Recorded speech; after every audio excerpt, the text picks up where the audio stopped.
Ladies and gentlemen, welcome back to the Women's World Chess Championship match in 2023.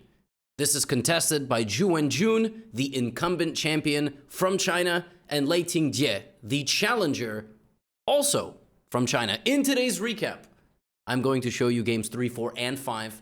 There's also a doggy in the background who began licking himself now that this recap has started. He's extremely excited, but that is very inappropriate. Let's jump into the games. We had a very big result today, which shakes up the match. The first two games ended in draws. That's what happens in top-level competition very frequently, including at the World Chess Championship level. Now, Lei Tingjie started this match with the move e4. This is her second game with white. So she played a game with white, she played a game with black, now she's playing with white again. And we have the exact same thing we had in the very first game. I made a recap about that a few days ago. But in that game, Lei Tingjie castled in this position. This is the Berlin defense. And it hits the pawn in the center, and white can allow it to be captured. But in this game, she plays d3. This is very simple. This is called the anti-Berlin. I actually called this in the first game.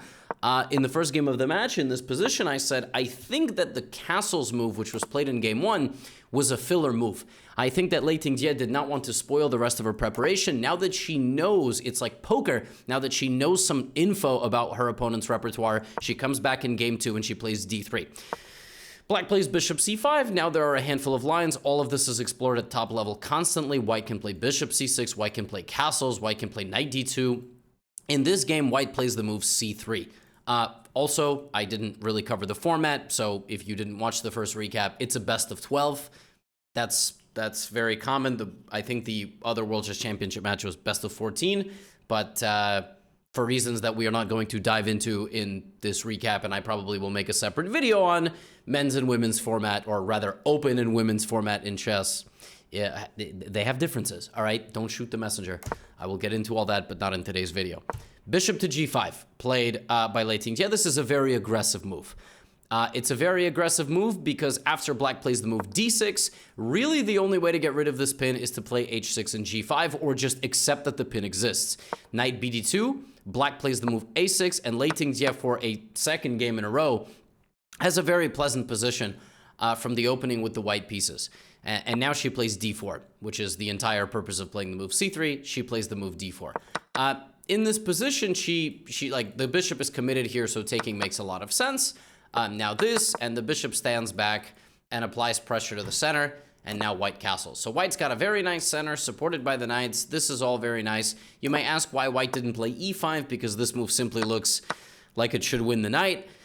That's because queen d3, and that's a problem, because if you take the knight, you actually just get brutalized. Bishop e3, bishop takes, it's not good. Bishop a5, bishop a6, bishop f5, bishop d3. Very nasty stuff. So white castles before engaging in the battle and goes like this and plays queen c2. Visually, white's position is very nice. Lei Tingjie has a very pleasant position. Black plays knight takes e4 though, and this is the beginning of an explosion. Knight takes e4 shreds open the position, and now white will recapture with the knight. Excuse me. After white takes with the knight, black is not going to recapture because that will result in the loss of material. Instead, black plays the move bishop to f5, pinning, and Zhu Wenjun is very close to solving all of her opening problems, and in fact, almost taking over control of the game because she's simply going to be better. She's going to play this. This is going to be open. She's going to have the bishop pair. The bishop looks like I can't draw arrows. That's okay. But white plays knight e5, and white is going to lose the knight, but white is going to get c6. Bishop takes. Queen c3, and it's very difficult, in fact impossible, to protect the pawn on c6. Black goes here, and white can just go back and try to win the pawn on c6, but instead of that, she just does this. And she's just not in a rush. Black plays rook e6. She plays king h1, and kicks out the bishop, and still hasn't taken the pawn on c6, and now plays a4 to control black's position. Black starts firing with h5. Black's like, all right, you don't want my pawn, no problem. I'm going to create some problems for you. Bishop f2, rook e8. But slowly this is unraveling. I mean, throughout this game, white has had an opportunity to potentially take on c6. Knight e5 makes a lot of sense. You could have tried to take on c6 a little bit later, but it was a little challenging. Because if you do this, d4 is hanging. So that's why Lei Tingjie did this. But then black went here. So you can't actually take because your bishop is hanging, right? Now you can't take at all. You could try to play rook c1. It's going to happen at some point maybe, but it doesn't. Black plays c5. The thing is, for the second game in a row, Lei Tingjie with the white pieces is a pawn down but is controlling black. She's just not letting Zhu Wenjun get a pleasant position. Zhu Wenjun tries to break out. We have takes. We have a queen trade. And all the pieces fly off the board for a second time that we've seen since the first recap. Rooks and bishop endgame, opposite colors. And white is only creating chances with an outside pass pawn, but it's just not fast enough. And rook a2, rook d2, they dance. Rook a4, just no progress to be made. If you try to infiltrate, I always have side checks. Your king can't go forward. If the king goes to f4, for example, I just play rook a4. I also can play bishop e2, and that's mate. So you have to protect yourself or try to escape into the territory. 3 draws. Yes, a little bit boring, but that's what World Championship matches are all about. I told you there was going to be a big result in today's video. In game number 4, Zhu Wenjun begins with d4. And for a second game in a row, we have this, and now d takes c4. That's a surprising move. That is a surprising move from Lei Tingjie. Let me explain. In game number 1, we had a semi-tirage, right? And we had a totally symmetrical position like this. DC is like not played a lot at Grandmaster level nowadays because of the move e4. White just tries to get the entire center. The Vienna, this is, yes, there's another opening called the Vienna, is very dangerous for black. Black frequently will be a pawn up, but white gets very good attacking chances with the queen, the bishop, the knight. I can't draw arrows. But Lei Tingjie plays b5. Recently, this move has surged in popularity, and it's really hard for white to actually prove an advantage. The point is you give up the pawn. But you take this, and then you develop with bishop b4, bishop b7, castles, and life is good. So the critical move against b5 is e5. Then you take on b5, so you don't lose this pawn. And frequently you will even lose this pawn. For now you won't, but frequently you will. Knight c6, bishop e7, black castles. And white comes back with the knight so that it doesn't get hit with a rook, a pawn, or a bishop. And essentially, this is the opening that black is saying, like, I'm not any worse. And top-level analysis has somehow proven that black is, in fact, able to take on c4 and play b5. It's crazy, but, you know, that's modern engine analysis. Black just completely leaves the pawn on c4, and in many cases, white doesn't even want to win it, because winning it is difficult. You might hang this. And there's other ways, of course, as well. b3, though, take, and now this is really the beginning of the game. White has a nice wedge. Black has good control of d5 and the future light squares. White has attacking possibilities because black doesn't actually have the traditional knight. So queen b1 and opportunities to attack the king over here. Lei Tingjie plays knight b4, opening up the bishop, seizing control of the d5 square, knight e4, and now black plays h6. Black has not spent a second. She is playing a 90-minute game of chess, and she has 95 minutes. She hasn't thought. White is the one thinking. She's spent some 20 minutes thus far. You'll also notice that the move knight b4 actually loses a pawn. Rook a7 is just a free pawn. That's because black is completely fine. Black's position is in fact so good that losing the a7 pawn but counterattacking b3 is stronger, and the blockade in the center is stronger, and black will play c5 in the future. So the c-pawn will disappear from weakness. And there's no way to create an attack. Knight g5 gets taken, h4 just, I mean, I'll play h6, or I'll take the pawn. So knight e4, the pawn has been captured, and black plays knight e5. She's still not thinking. White plays bishop to d2, black plays knight c6. She's still not thinking. Rook a1, now the other knight goes to b4. She's not even repeating moves, she's dancing with the knights. Bishop e3, she goes back to d5. and white plays bishop c1. Ju Wenjun in this position could have repeated moves. She could have called it a day. She could have been like, you know what? I got nothing. Let's make a draw. Bada bing, bada boom. Terrific. No. Bishop c1.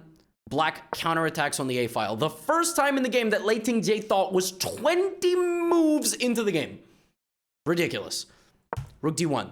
Why, by the way, is white not any better? 1, 2, 3, 4, 5, 6 versus 1, 2, 3, 4, 5. That's a 1 pawn advantage. Black's position is so good, it doesn't even matter that black is down a pawn. That's saying a lot. That is saying a lot. Rook a1 takes and just the knight goes back to b4. White just can't do anything. White just can't do anything. The only chance that white has is to probably put the knight on c5.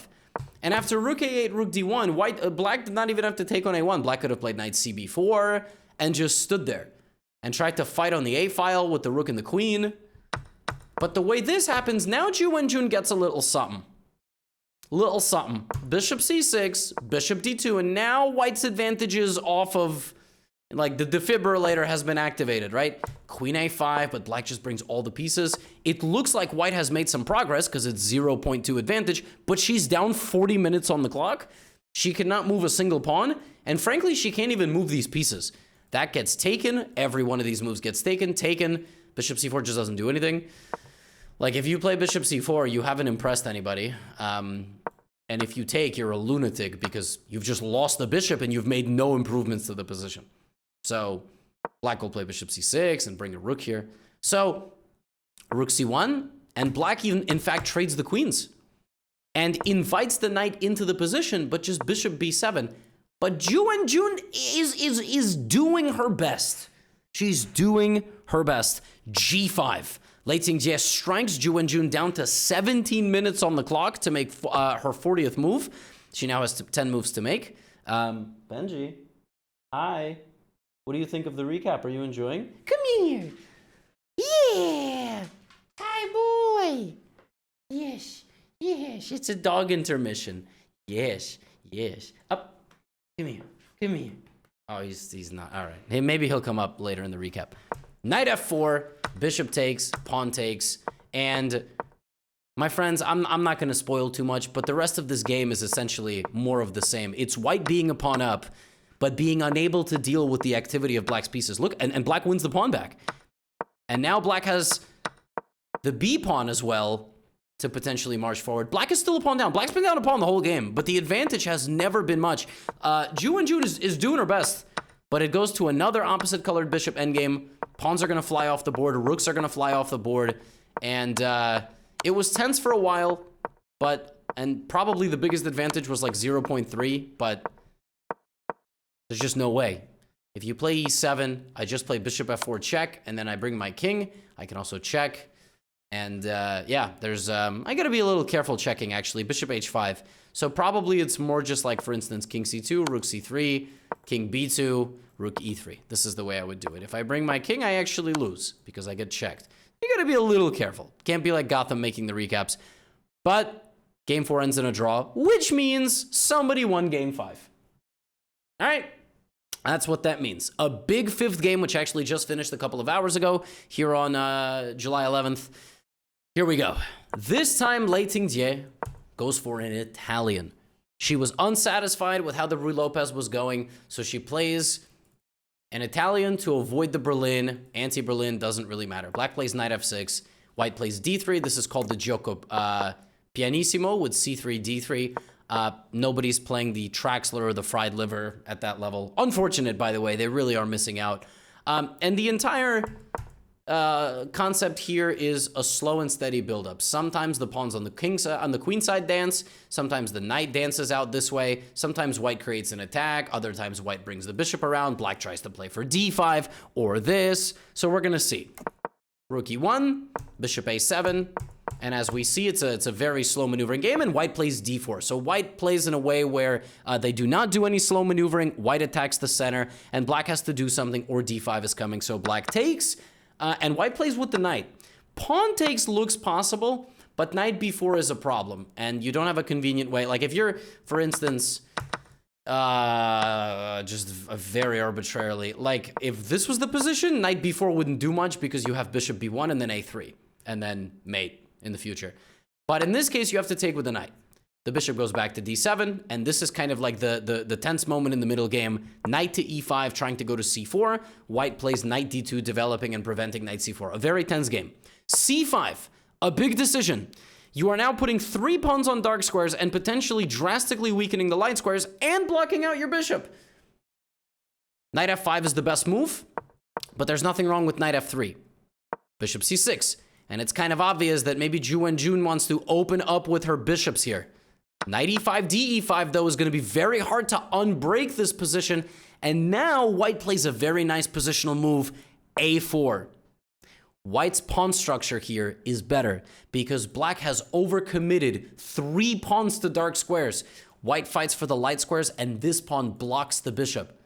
So by doing this, Ju Wenjun makes a grave positional mistake, and white is going to try maneuvering into this territory. If white can trade this bishop and this knight and get a knight to d5 or c4 versus a dark squared bishop, the game is over. But that's easier said than done. Queen to e2, rook here. The bishop tries to come back, and white plays queen c4, hits the pawn, and now b6. Black has 6 pawns out of 7 on dark squares. That means this bishop is terrible. And it means that if white is successfully able to trade away the light squared bishop, white is going to be very happy. b4. Immediately taking advantage of the weakened structure. Maybe b5, maybe taking on c5. Pawn takes b4, c takes b4. And now white has secured what's called a queenside majority. You'll notice that even here the eval was kind of balanced. That's because the best thing is for black to just sit back and wait. White shouldn't lock the structure because black can even do something like this. But this transformation, hoping to reactivate the bishop, allows white to go b5, and this is an advantage. Do you know why? It's a queenside majority. You have a 2-on-1, which simplifies down to a 1-on-0 or a 2-on-0 if you can win this pawn. So bringing the queen back and getting the knight there while also hitting the rook, this is a miserable position for black, and it is just a matter of time. Queen slides back to c3. Now, here you can play bishop b3 to try to get this and then a knight to c4. But if you play bishop b3, I'm not going to take. I'm going to go here. Then after this, you can't move your knight to c4 because I'll take. Well, that's easy. Then you'll play f3 and then you'll play knight c4. Yes, but then I will go knight h5, and by the time you get to c4, I'm going to chop, and take on a4. So you're never going to get a perfect situation. So what does Lei Ting-jie do? She just puts the knight on c4. I told you a long time ago, if you trade off black's light squared bishop, you win this game. Because black's position is not equipped to play with a dark squared bishop. It's just not equipped. All right? Essentially, what you did is you bought a nice car, and then you bought 700 cement blocks and put them in front of your car so you cannot get out of the driveway or the parking garage or your street parking area, wherever you park. That's what, maybe not 700, maybe 5 cement bricks. That's what you did. You have a nice car surrounded by cement bricks. What are you doing? First of all, that's psycho behavior. Go get therapy. Knight e8, bishop b3. And Lei Ting-jie has a fantastic opposite color bishop dynamic here. She's going to try to knock on the door there, knock on the door here, knock on the door here. My friends, there are 3 sides of a chessboard, a king side, a queen side, and a center. And if you are able to win the battle on 2 of those fronts, life is going to be good. If you win the battle on 3, probably you're going to win. All black has is this. That is the only maneuver that black has remaining in the position. She goes queen c2, bishop d5, and just one move later, she takes. She gets rid of the bishop for the knight. She is not afraid. Why? Rook d5. She just has an ever so slightly more pleasant position, and black has nothing. When I say black has nothing, that is not an exaggeration. Black has to sit here and hope not to lose. Black has nothing. Black can't play c4. Black can try to trade the rooks. She does. White takes on d5, but black is not going to be able to create counterplay. This is a matter of, will Lei Ting-jie break through correctly, or will she break through incorrectly and lose? Of course, she could do nothing. But here's the thing. It is white's decision to do nothing here. It is not black's decision to do nothing. Rook a8. Bishop to d2. King to f8. Bishop c3. Forcing black to play f6. Black has now fulfilled the destiny of all dark squared pawns and a dark squared bishop. Completely miserable position. You will notice all of white's pawns are on light squares nearly. In fact, if white ever plays f3, that will be the case. Those pawns complement the bishop. Queen b3. Queen c8 back. Queen c4. Pawn to g3. Improving the position. White doesn't know what to do yet, so white plays g3 and king g2, slowly sliding forward without taking any risk at all. If black plays rook a7 to try to play queen a8, white will go here. Black will play queen a... Oop. Black will play queen a8, and white will play a5. That is the major idea, because after this, b6. And then bishop e3, you cannot take because of various tactics on your king, and rook c5 and rook c8. So you're just losing. Queen e8, h4, h5, bishop back to d2, and now f4. She's just throwing everything forward. The game is being dictated by the challenger to the World Chess Championship. E takes f4, bishop takes f4, hitting the rook, making it move. Now, queen e2, removing the blockade, putting an eye on this pawn, and once again forcing the opponent to make a pawn move. If we go back throughout this game, there have been so many of these instances. All the way back here. Take, for instance, queen c4 made black weaken her position with a pawn move. That led to this. A little bit while later, in the shuffling, in the trading, Lei Tingjie played this, making her opponent play f6.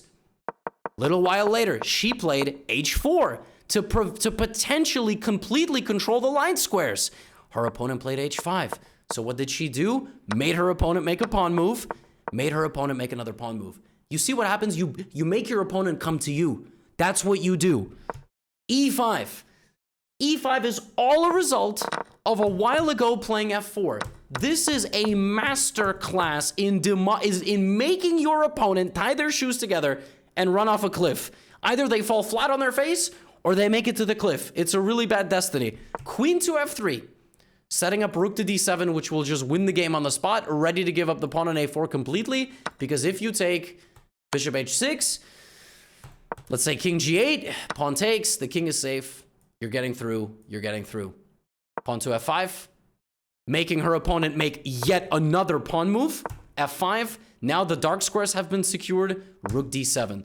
Rook a7 seemingly defending everything. And in this position, bishop h6 wins on the spot. Because you have king here, and then you take, and you win this. If king f7, you can take, queen d5, and there's probably mates. Lei Tingjie instead does this, which actually, according to the engine, slightly ruins her chances. She should have went for the absolute knockout punch, but she does it like this, and it's still a very difficult position to defend.